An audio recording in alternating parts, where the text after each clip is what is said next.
From Philippines to China, it's Belle and Lian. Woo! It's Friday afternoon, guys. And alam nyo, pagkagising ko, dumiretso na ako sa toilet kasi ganun naman talaga ang routine ko.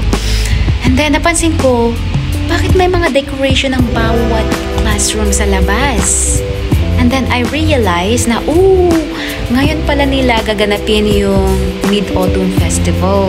Alam ko naman na may darating na activity. It's just that hindi ko talaga alam kung kailan.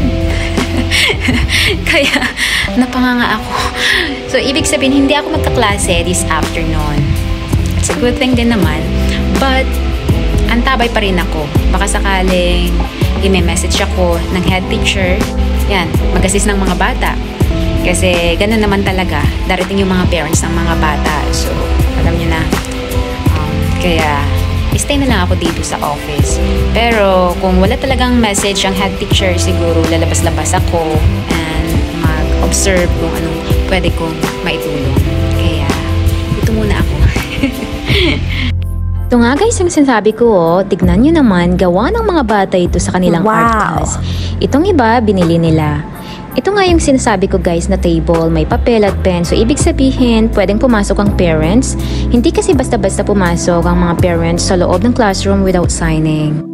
Tignan nyo naman itong mga cute na mga bata, pinagsuot ng traditional clothes. Hindi naman required, yung gusto lang, kaya yung mga iba na wala, okay lang naman.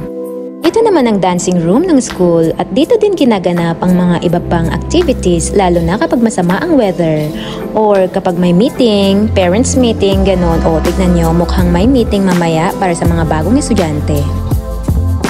Dumiretso na nga ako sa first class ko to make sure na di talaga ako magkaklase. Mike and Rina!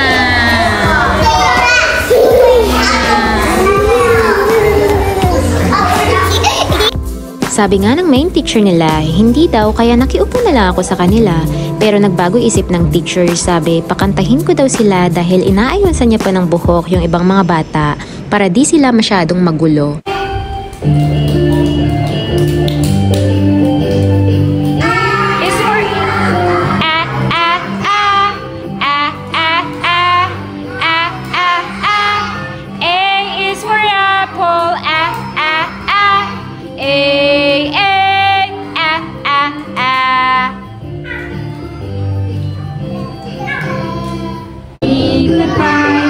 Goodbye, mommy.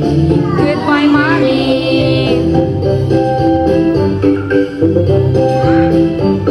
Pagkatapos nga ay nakasalubong ko itong ibang mga bata na nagsisibabaan dahil sa baba pala magaganap ang festival.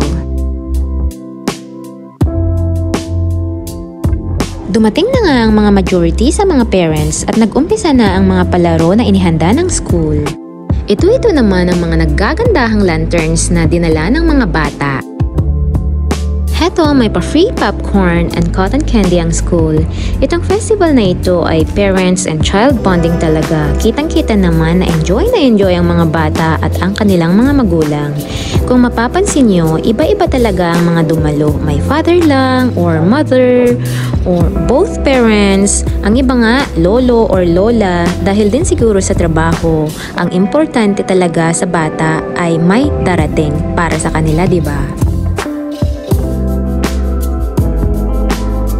Ito naman ang area kung saan sila pwede mag-picture. Ito lang guys. Thank you so much for watching. Bye-bye!